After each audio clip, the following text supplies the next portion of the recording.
Now let's go to Pretoria. Since the beginning of the year, devastating floods have prevented many children from going to class.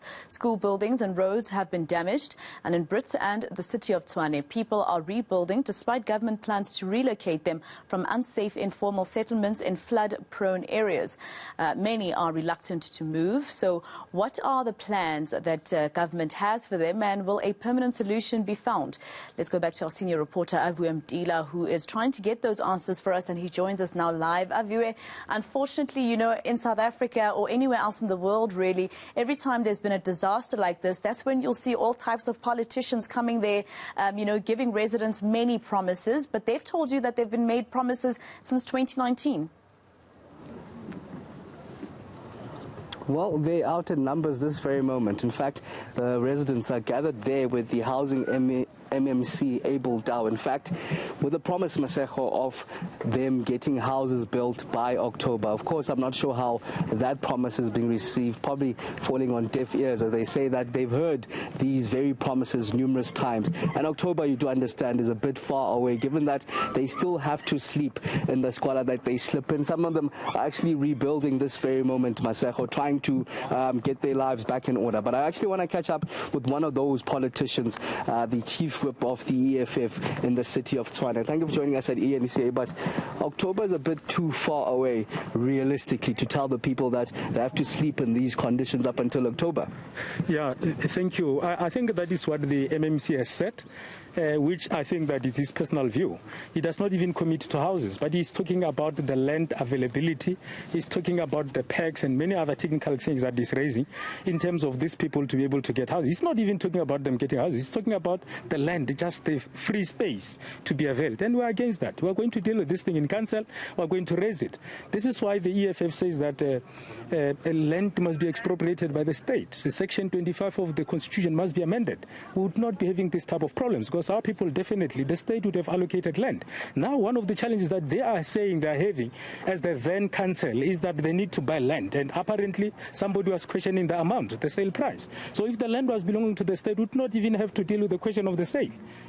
It's a bit confusing saying that they need to buy land, while we do understand that from time to time, municipality also sells land. So you new in council, you're the chief whip of the EFF. What are the plans going forward to make sure that these people don't live in these deplorable conditions that we're seeing? It is very worrisome. I hear what you are saying, but this same municipality of Tshwane, I think it is when it was under the administration of the ANC, that they were saying that they're selling land to raise funds. We don't know what the funds were to do. Now we need land. So they sell the land. Having sold the land, they go and buy it back again. And we don't understand. So as the EFF were saying that the municipality must make sure, together with the provincial government, that they must intervene. These people need a place to stay in.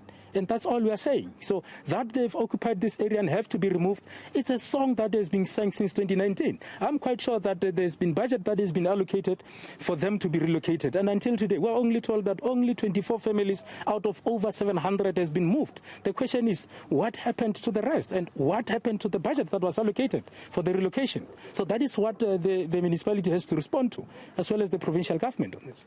Okay, so the MMC of Housing Able Dow is promising October only. What are your promises as the EFF, realistic timelines that we can hold you in account? Look, as I'm saying, that the council will be having its first sitting, probably towards the end of the month. So we are going to speak to the executive mayor. There's a meeting that as the EFF we've requested to have a meeting with him to also consider the agency of this, because now as we speak, there are reports through the weather charts that there is a cyclone that is coming through Madagascar, and it can't wait until October, because that is an immediate thing. So we need an immediate solution to this. We need land to be availed immediately, and if they're not going to deal with that, we are committing ourselves as the EFF that we shall identify land and remove these people to that land, in so long as we feel like they will be safe there.